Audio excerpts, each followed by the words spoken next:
स्कंदाचा पूर्वार्ध आतापर्यंत आपण बघितला. आता उत्तरार्धाला सुरुवात होत आहे.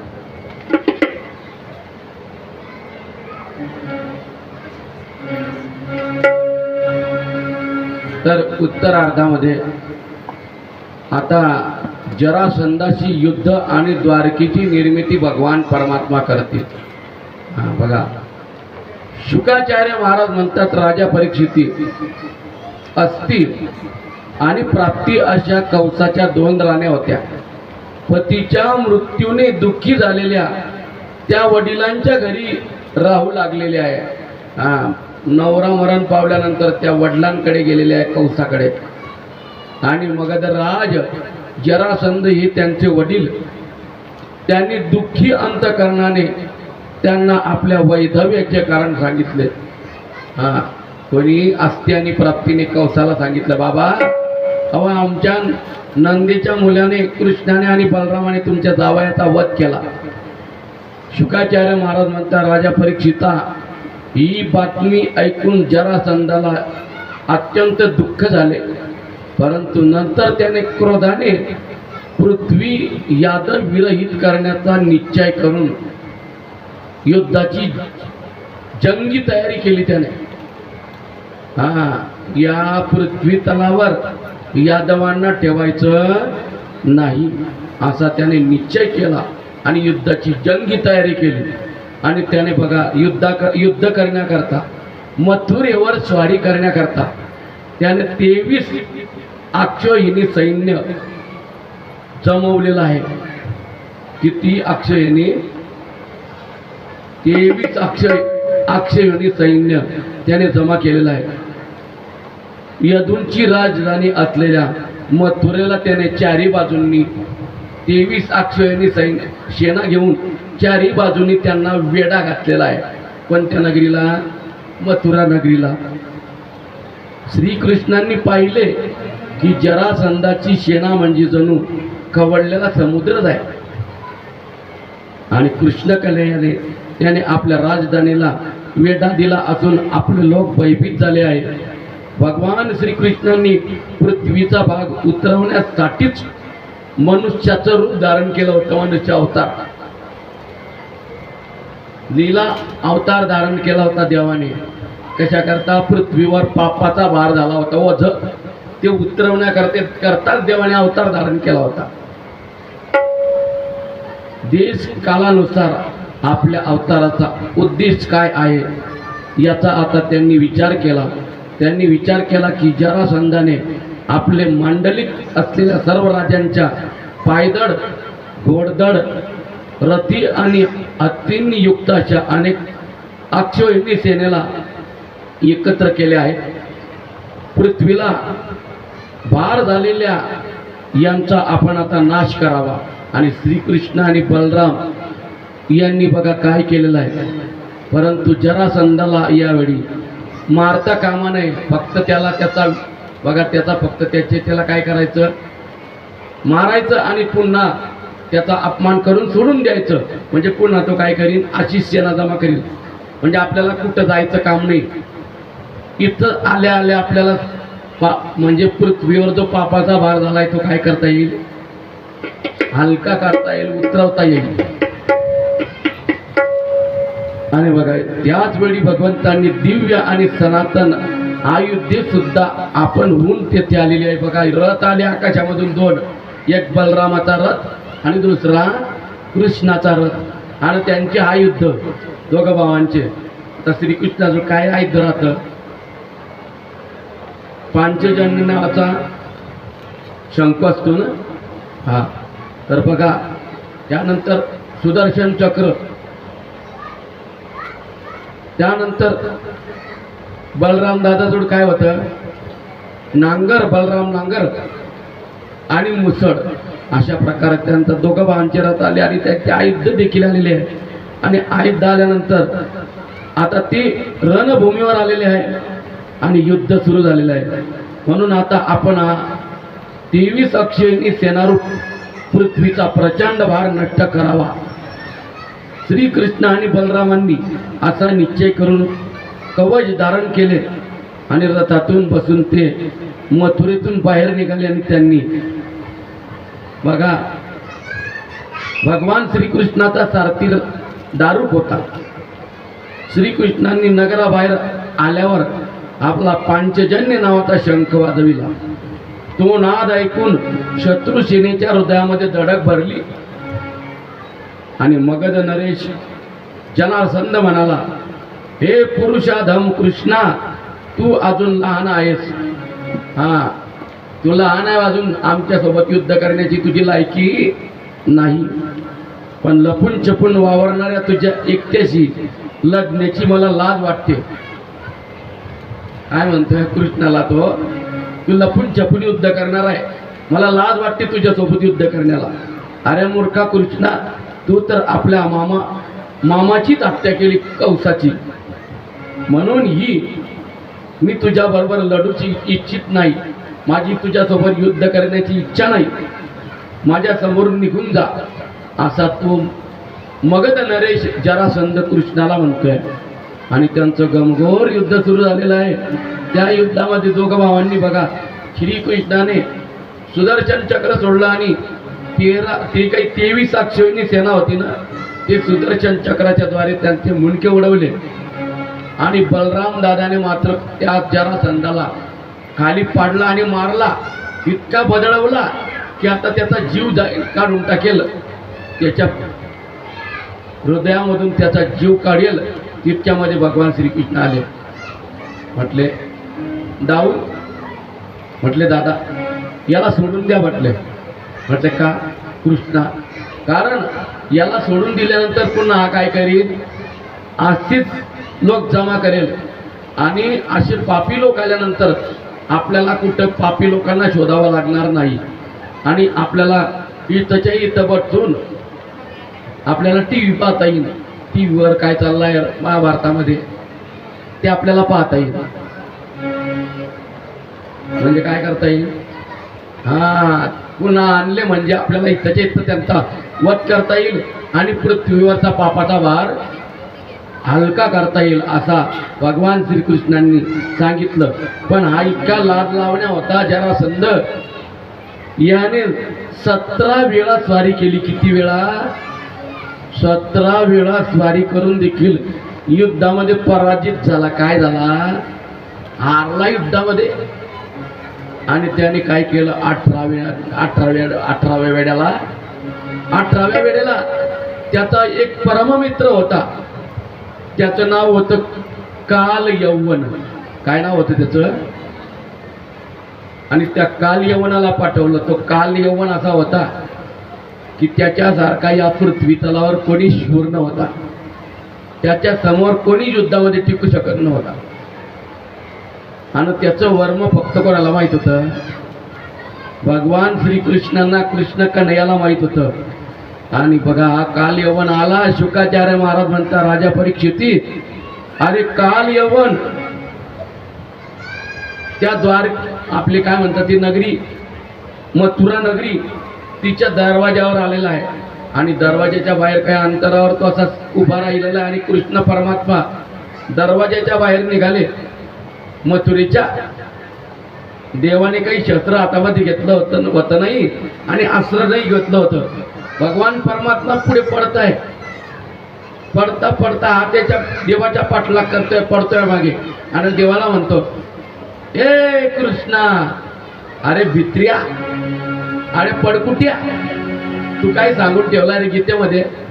तूच गीतेमध्ये सांगितलं आणि त्या अर्जुनाला की युद्धभूमीमधून पडून जाणं म्हणजे काय आहे, काय अर्थ आहे, काय अर्थ. आणि तू मात्र युद्धभूमीमधून पुढे पडतोय. आणि देवाला काय म्हणतो तो कृष्णाला, अरे रणछोड. रणछोड म्हणजे रणभूमीमधून पडून जाणाऱ्या. देवाला नाव पा काय पडलं होतं तेव्हापासून, रणछोड भगवान की जय. असा तो रणछोड भगवान परमात्मा, त्याला नाव पडलं ती त्याला बोललं तरी. आणि भगवान परमात्मा पुढे पडताय आणि हा मागे पडतोय. तो म्हणतो, अरे कृष्णा, तू काय सांगून ठेवलाय, युद्धे चाप्य पलायन, युद्धभूमीमधून पडून जाणं हे काय अर्थ आहे असं तूच बोललाय ना. आता पडतो काय, पडता पडता हा बी पडतोय मागे. आणि एका गुफेमध्ये भगवान श्रीकृष्ण कन्हैया शिरले आणि त्या गुफेमध्ये आपलं जे उत्तरीय वस्त्र होतं उपरणं, लंब लचक उपरणं होतं देवाचं कृष्णाचं, आणि ते उपरणं तिथं जो झोपलेला होता ना, त्या झोपलेल्या माणसाच्या अंगावर पिवळं जे वस्त्र होतं आपलं ते देवाने पांघरून दिलं त्याला. हाकवाल झोपलाय, पांघरला असल्यामुळे त्याला वाटलं की हा कृष्णच झोपलाय. कारण एवढ्यात गीर जंगलामध्ये कोण येईल, आणि त्याने काय केलं, त्या गुफेत शिरला, देव बाजूला लपला होता, आणि याने काय केलं, लात मारली त्याला, जो झोपला होता त्याला. काय समजून लात मारली, कृष्ण समजून लात मारली. हे भित्र्या कृष्ण उठ, मारली लात. लात मारताच तो झोपला होता ना, त्याने असं उपरणं बाजूला केलं आणि आपले डोळे अलगद, आपल्याला कोण लात मारली ते पाहण्याकरता उघडले. उघडताच काय झालं, शिंदेच्या डोळ्यामधून अहो तेज निघालं, आणि त्या तेजामधून, कारण त्याला वरदानच असं होतं, जो तुझी झोप मोडील ना तो तुझ्या डोळ्यामधून अग्नी निघेल, आणि त्या अग्नीने त्याच्या 3 चिमट्या राख होईल. त्याला दहन बी करावं लागणार नाही, रचावं लागणार नाही, लाकडं ठेव त्याच्या छातीवर का काही ठेव, त्याची राख होईल. आणि हे काही ते फक्त देवाला माहित होतं, त्या काल्यावनाला माहित नव्हतं. हा कोण झोपला तेच माहित नव्हतं. त्याने वस्त्र उचलतात आणि त्याने डोळे उघडतात, याच्याकडे पाहतात आजडून राख झाली याची. त्यावेळेला भगवान परमात्मा अलगत बाहेर तिथं लपले होते ना, ते निघाले बाहेर. आणि मग तो बोलतोय, जो होता तो तिथं, तो म्हणतो देवा, अहो म्हटले तुम्ही तर तेजवान देता, तुम्ही कोण आहे म्हटले. त्यावेळेला तो श्रीकृष्ण परमात्मा म्हणतो, म्हटले बापा, मी धर्माचं रक्षण करण्याकरता या द्वापार युगामध्ये श्रीहरी विष्णूचा अंश अवतार कृष्णाच्या रूपाने प्रगट झालो आहे म्हटले, धर्माचं रक्षण करण्याकरता. आणि त्याला समजलं की हा देव आहे साक्षात. मग भगवान परमात्म्याने त्याला बघा मोक्ष दिलेला आहे त्याला, मुचकुंद राजाला. त्याने मुचकुंदाने देखील सांगितलं, कोण होता तो, मुचकुंद मानदाता राजाचा पुत्र, सौभरी ऋषीचा साला होता, 50 बहिणीचा भाऊ, आणि 50च्या 50 कोणी वरल्या होत्या. काल कथा ऐकली तुम्ही, सौभरी ऋषीने मानदाता राजाच्या कन्या वरल्या होत्या. आणि मग तो मुचकुंद राजा सांगतोय की मी देवांच्या बाजूने युद्ध करलं आणि त्याच्यामध्ये देवांना विजय प्राप्त करून दिला. देवांनी मला, देवांचे गुरु असणारे बृहस्पती, त्यांनी मला सांगितलं की तुला काय हवं आहे. मी सांगितलं मला फक्त एकच हवं आहे, मला सर्व प्राप्त आहे, फक्त मला एकच द्या. मला काय द्या, माझी झोप कोणी मोडायला नको. मग बृहस्पतींनी त्याला असं सांगितलं की जो तुझी झोप मोडील ना, तो तीर्थच्या तीर्थ तुझ्या डोळ्यामधल्या तेजापासून जळून त्याची राख होईल. हे फक्त देवाला माहीत होतं, कोणालाच माहीत नव्हतं.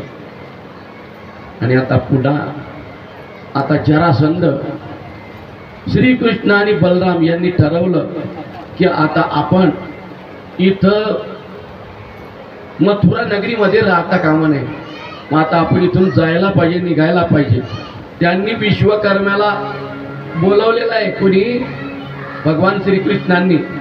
आणि विश्वकर्म्याला सांगितलं, विश्वकर्मा तू आता समुद्रामध्ये जा आणि समुद्रामध्ये जाऊन एक अशी नगरी रचना करा तिची.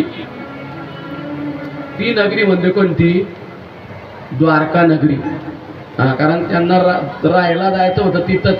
आणि त्यांनी जे काही मथुरेमधले जे काही लोक होते ना मेन तिथं द्वारकेमध्ये पाठवून दिले.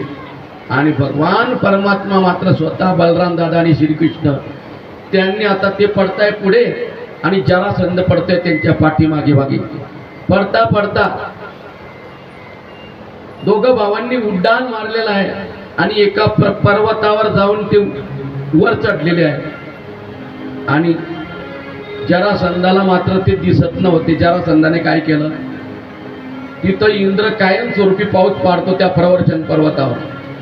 जरासंधाने त्या पर्वताला आग लावून दिली. आग लावल्यानंतर त्या जरासंधाला असं वाटलं की कृष्ण आणि बलराम त्या आगीमध्ये काय झाले, जळून खाक झाले. परंतु ते त्यांनी जे उडान मारलं ते समुद्रामध्ये जाऊन जिथं द्वारका वसवलेली होती ना, त्या द्वारका नगरीमध्ये गेले आणि भगवान परमात्मा श्रीकृष्ण कन्हैया द्वारकेचे काय झाले,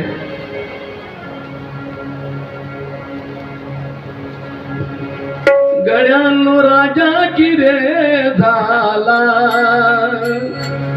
गड्यांनो राजा की रे झाला, कृष्ण सिंहासनी बैसला, कृष्ण सिंहासनी बैसला, कृष्ण सिंहासनी बैसला, गड्यांनो राजा की रे झाला, गड्यांनो राजा की रे झाला, कृष्ण सिंहासनी बैसला, कृष्ण सिंहासनी बैसला, कृष्ण सिंहासनी बैसला, भावा मोरी गोगडी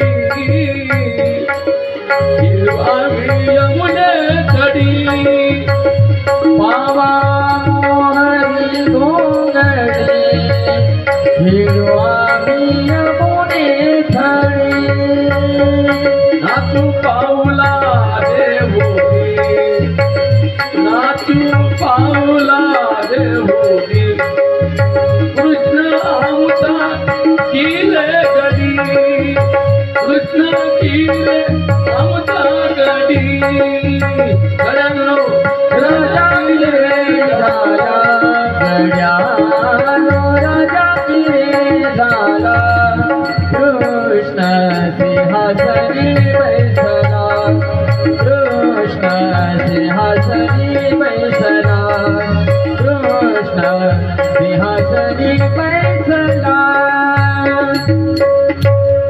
भगवान परमात्मा स्वतः द्वारकेचा राजा झालेले आहे आणि द्वारकेच्या सिंहासनावर विराजमान झालेले आहे, राजा बनलेले आहे, द्वारकेचा राजा कृष्ण सिंहासनी बैसला. आता बघा द्वारकाधीश परमात्मा, आता त्यांचं लग्न करायचं आहे. आता आपल्याला आता देवाचं शुकाचार्य महाराज म्हणतात राजा परीक्षिती, अरे जर कृष्णांचा विवाह करायचा आहे, तुम्हाला कथा ऐकायची आहे, तर अगोदर कोणाचं लग्न करावं लागेल? कृष्णाचे थोरले बंधू कोण होते? ते काही आताचे कलियुगा म्हटले नाही. मोठा भाऊ राहतो, लहानात भाऊ उडी मार देतो, लहान मोठी बहीण राहते ना, लहानी बहीणच काय करून टाकते. त्या वेळेला नीती नियम होता. म्हणून बघा, म्हणून बलराम दादाचं शुकाचार्य महाराज म्हणतात राजा परीक्षिती, अगोदर बलराम दादा थोरले आहे, मोठे आहे, म्हणून त्यांच्या विवाहाची कथा मी तुला सांगतो, ऐकत नाही. अरे रेवत नावाचा राजा, रेवत राजा याची कन्या रेवती, ती उपवर झालेली होती, परंतु ऐका तिच्या करता जे वर होते ना, बघा स्थळ आणले लोकांनी, पण तिचा जो पिता होता रेवत राजा, काही लोक स्थळ धावता, नातेवाईक लोक, काही लोक इतके भारी असतात घरातले, 50,000 पगार असला तरी बी जेव्हा जो स्थळ आणणारा तो नातेवाईक, आता एकदमच 50,000 पगाराचा 1.5 2 लाख पगार होतो का? नवीन लागलेला मुलगा कसा काय त्याला 3 लाख पगार राहील सांगा बरं, हे तर विचार करायला पाहिजे. मग लोक काय करतात, त्या तो आणतो ना, तर त्याच्या समोरच तू बायोडाटा असा फेकून देता, म्हणजे बाजूला. मग आता आणणार आणीन का डबल? तू म्हणून बापा ते सगळे भारी दिसतात रे बापा, अरे बापा तू तुमच्या पोरीला कोण करायचा आहे का? इतक्यामध्ये विलंब लागतो, विलंब करता विघ्न मोठं आणि काहीच होऊन बसतं. त्याकरता आहेत का? आता ही रेवती हिच्या करता पुष्कळ लोकांनी, नातेवाईक लोकांनी स्थळ आणले, परंतु रेवत राजा नापास करत होता. काही स्थळ ती रेवती नापास करत होती, म्हणजे तिला नापसंत पडत होतं. काही स्थळ तिच्या आई वडिलांना पटत नव्हते. त्यामुळे काय झालं, ती इतकी मोठी झाली किती 27 युगांत मोठं होती बलराम दादापेक्षा. किती 27 युग मोठी होती ती बलराम दादापेक्षा. हा पण बलराम दादाचा आणि तिचा विवाह केव्हा झाला बघा. मग आता लग्न जुळत नाही ना. मग आता माझ्या मुलीला जन्माला घालणारा कोण आहे? आम्हाला जन्माला घालणारा ब्रह्मदेव आहे. माझ्या मुलीला देखील जन्माला घालणारा कोण आहे? ब्रह्मदेव आहे. म्हणून आता माझ्या मुलीचं भविष्य विचारण्याकरता आता मी ब्रह्मलोकात जातो. ब्रह्मलोकामध्ये जाणं म्हणजे का काही सुनत गावला जाणं आहे का? काही एरंडला जाणं आहे? तर ब्रह्मलोकामध्ये जाण्याकरता त्याला किती वेळ लागला असेल? त्याला पुष्कळ वेळ लागला. ब्रह्मलोकामध्ये गेला तो कसा तरी रेवत राजा आपल्या मुलीला घेऊन, रेवतीला घेऊन. परंतु तिथं बी काय चाललं होतं ब्रह्मलोकामध्ये? सत्यलोकात गायन चाललं होतं. आता इथं गायन चालल्यानंतर कोण कोणाची गोट घेता म्हणता भगवान मला आमची गोट घेतली बा.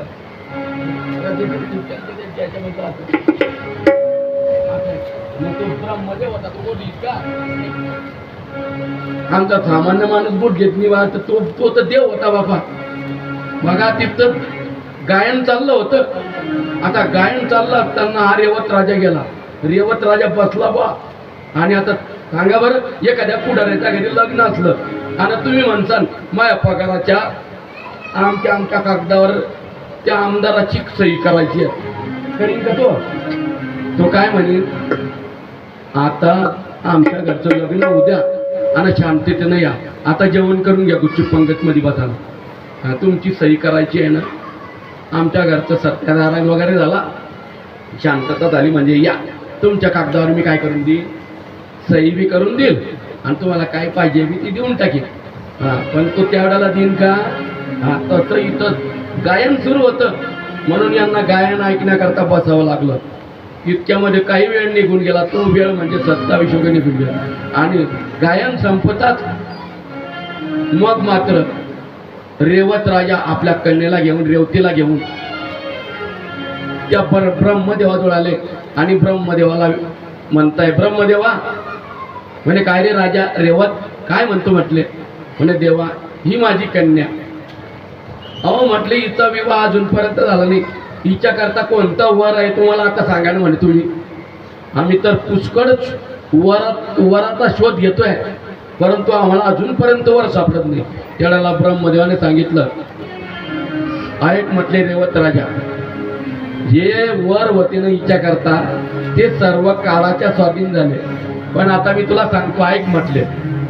आता पृथ्वी तलावर तू ज्या वेळेला खाली जाशील ना, त्यावेळेला 28वे जे युग आहे ते सुरू आहे. आणि त्या युगाला कोणतं युग म्हणतात? द्वापार युग. कोणतं युग? द्वापार युग. आणि द्वापार युगामध्ये शेषाचा अवतार असणारे बलराम दादा, आणि त्या बलराम दादांना तुझी ती कन्या रेवती तू कन्यादान करून देऊन टाक म्हटले. मग पुन्हा जाण्याकरता वेळ, येण्याकरता वेळ. आणि इथं चालले होतं द्वापार युग. आणि द्वापार युगामध्ये श्रीकृष्ण आणि बलराम यांचा अवतार सांगितलं होतं ब्रह्मदेवाने. आणि जसं ब्रह्मदेवाने सांगितलं त्या पद्धतीने आता बलराम दादाला त्या रेवत राजाने आपली कन्या रेवती कन्यादान करून देऊन टाकली. आता ती होती 27 युग मोठी आणि 28व्या युगामध्ये लग्न होतं.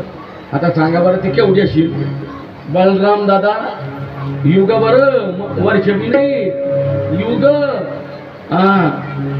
आणि ते दिसायचे टेलिफोनचा खांबा लंबी उंच. आणि हा बलराम दादा याने काय केलं? आपला नांगर घेतला, असा नांगर त्याला लांबवला त्याचा दांडा, आणि त्या रेवतीला बराबर अशी केली, अशी नांगराने बराबर कानाच्या खाली केली. कानाच्या खाली काय केली? कारण कानाच्या खालची पाहिजे. मग ते कानाच्या खालची वरची असली तर ते गोटच घेत नाही. पण मला काय करता महाराज का होका कानाच्या उच्ची बिकारी घ्यावी लागते. कारण योग आला म्हणजे जुळलं म्हणजे करून घ्यावं लागतं, नाही तर मग बारी भरलं तर भेटतच नाही. परंतु बलराम दादाने तिला कानाच्या खाली करून घेऊन, कारण पत्नी इतकी असावी, जास्तीत जास्ती थोडी तरी आपल्यापेक्षा ती काय असावी, उंचीने कमी असावी, अशा पद्धतीने त्यांचा विवाह संपन्न झाला, लग्न झालेलं आहे बलराम दादाचं आणि रेवतीचं. अशा प्रकारे शुकाचार्य महाराजांनी राजा परीक्षितीला हे रेवत राजाची कन्या रेवती आणि बलराम दादा यांच्या विवाहाची कथा सांगितली. आता पुढे शुकाचार्य महाराज सांगता राजा परीक्षिती